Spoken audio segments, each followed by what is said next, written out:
Now, angiotensin receptor blocker, which include losartan, olmesartan, telmisartan, candesartan, valsartan and irbesartan.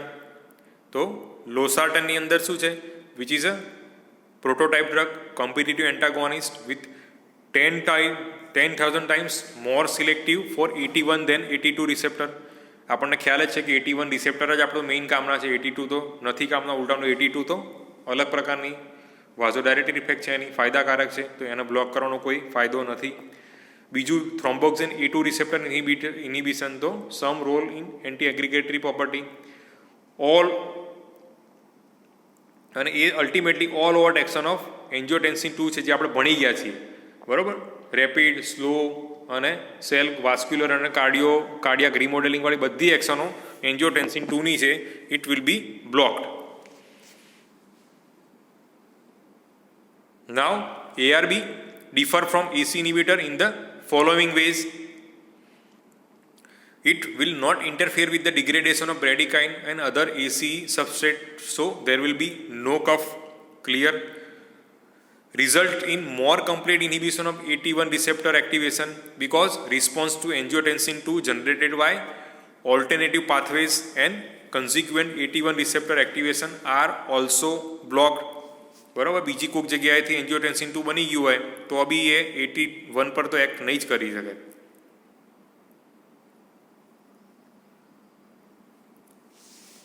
એ સિવાય indirect AT2 receptor activation, તો એના કારણે શું થશે? વધારે પ્રમાણમાં વાઝોડાયલેટેશન એ બધી એક્શન જોવા મળશે. તો it will be having a beneficial effect in our treatment protocol.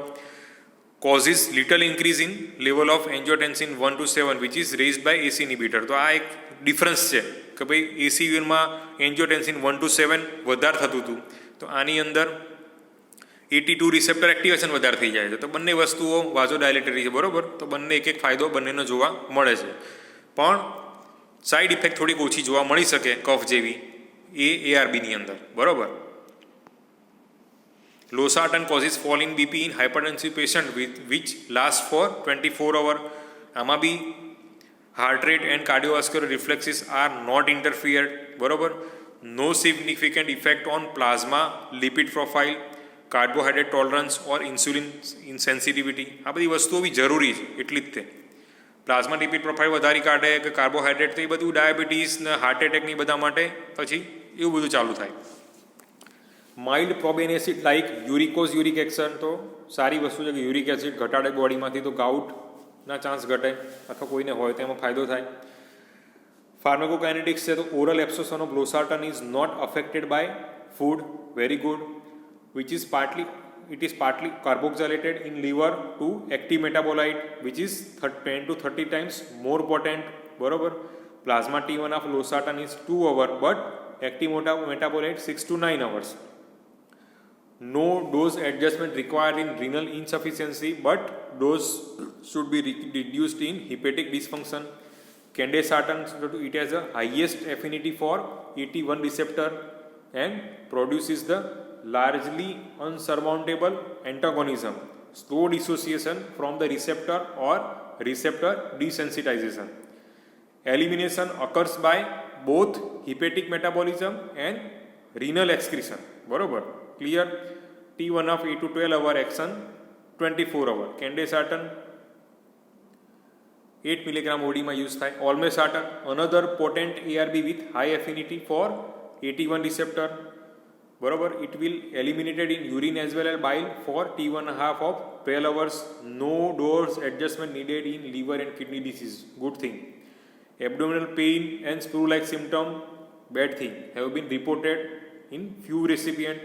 20 to 40 mg OD olmesar, બરોબર. તો આ olmesartan telmisartan ઘણી યુઝ થાય છે 2 days, પણ એબ્ડોમિનલ પેઇન અને sprue-like symptomના કારણે physician will be preferring telmisartan maybe.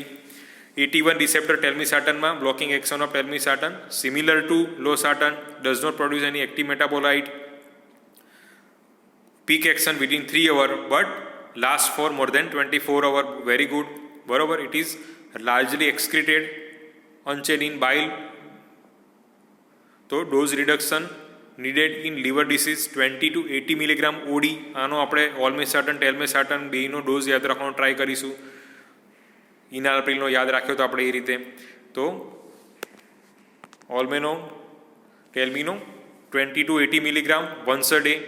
ટેલ્મા, Telsar, Telvas આ બધા એના બ્રાન્ડ નેમ છે. ઇપ્રોસાર્ટન તો એ શું છે?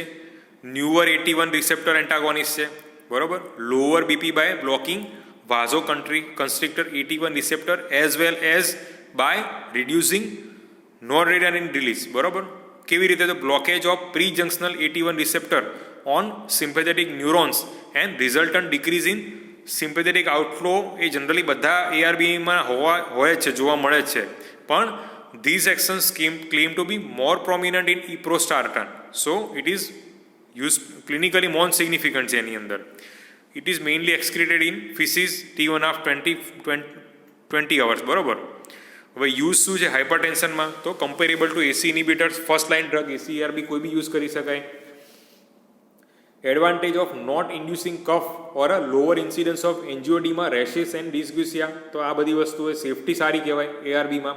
આ 4 ADR ઓછી જોવા મળશે compare to ACE. More commonly prescribe now then AC inhibitors, બરોબર.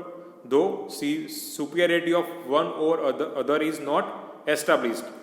Anti-hypertensive effect is reached in 2 to 4 weeks. Same with ACE. ACEમાં બી મેં વાત કરી હતી, એમાં બી 2 to 3 week, આમાં બી 2 to 4 week, બરોબર. No additional benefit has been obtained by combining an AC inhibitor with an ARB in the treatment of hypertension. Clear? CHF ની અંદર AC inhibitor ફર્સ્ટ ચોઇસ છે. ARB for the patient intolerant to ACE. Diabetic nephropathy first choice because it is renoprotective. પણ એમાંની અંદર AC inhibitor first choice છે as આપણે experience ARBમાં ઓછો છે. Adverse effect same similar placebo જેવી ઇફેક્ટ આમાં છે, મતલબ બહુ જ ઓછી સાઇડ ઇફેક્ટ છે એવું કહી શકાય. Consider to be free of cough and dysgeusia. Angioedema fewer incidence છે AC ઇનિબિટર કરતાં. અધર સાઇડ ઇફેક્ટની અંદર same as AC inhibitor which include hypotension, but first dose hypotension આની અંદર ઓછું જોવા મળે છે, which is a positive point. Hyperkalemia, headache, dizziness, weakness, upper GI side effect, આ બધી અને ફિટોપેથિક પોટેન્શિયલ, આ બધી વસ્તુઓ ARBમાં જોવા મળે. તો કહેવાનો મતલબ AC અને ARB પ્રેગ્નન્ટ જે બી લેડી હશે એની અંદર તો આપણે બીપી વધી જતું હોય તો નહીં જ આપવાનું, બરોબર. ઘણા પ્રેગ્નન્ટ લેડીમાં બીપી વધી જતું હોય તો it is not the drug of choice. Hypertension આપણે વાત કરીશું કે પ્રેગ્નન્સી થાય તો કઈ ડ્રગ આપીશું બીપીમાં. કોમ્બિનેશન ઓફ AC અને ARB ઇનિબિટર નથી આપવાનું, પણ આપીએ તો શું? તો theoretical reasons to combine AC inhibitor with an ARB.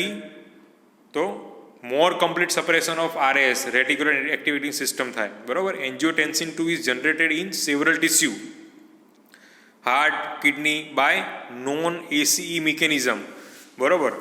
તો એ શું કરશે? Whose effect can be blocked by ARBs, બરોબર.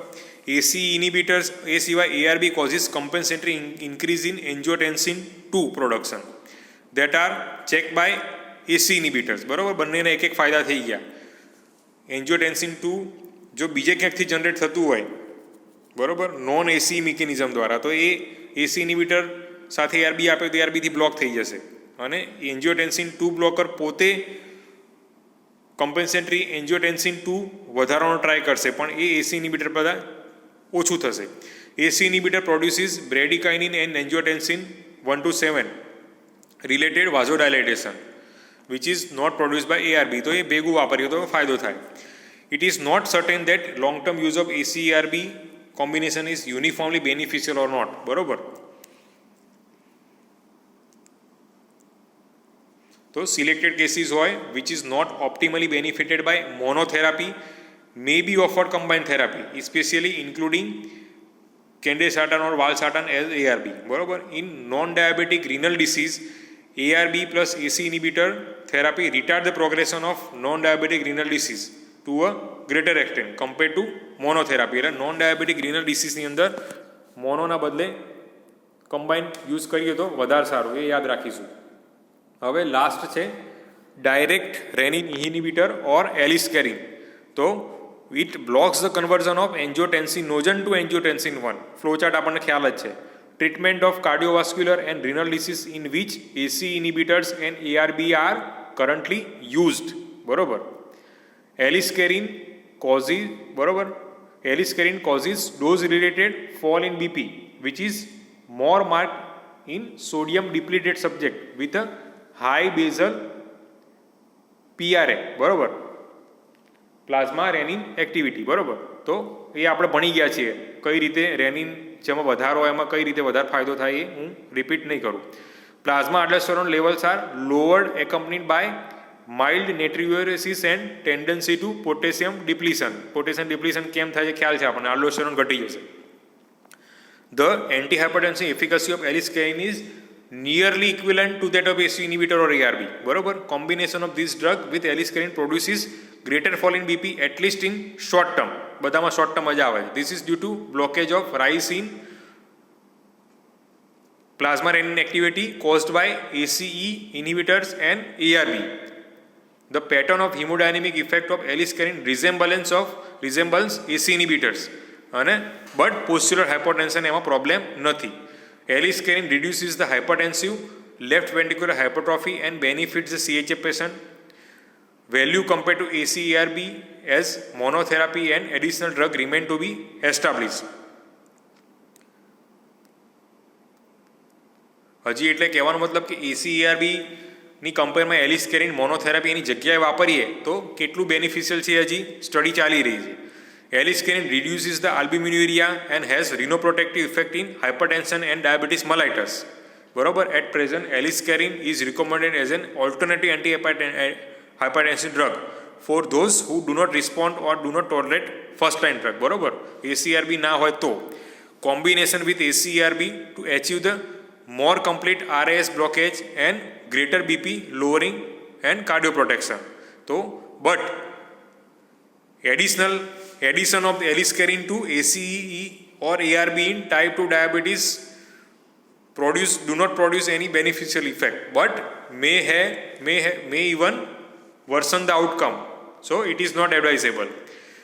More than 24 hour એની T1 છે અને mainly eliminated by feces. side effect માં dyspepsia છે, abdominal pain, loose motion, headache and dizziness. Acute hypotension, hyperkalemia, cough, angioedema, rashes are much less frequent than with ACE inhibitors. And it is also contraindicated in pregnancy. So thank you. So આ સાથે RAS ACE ARB is completed.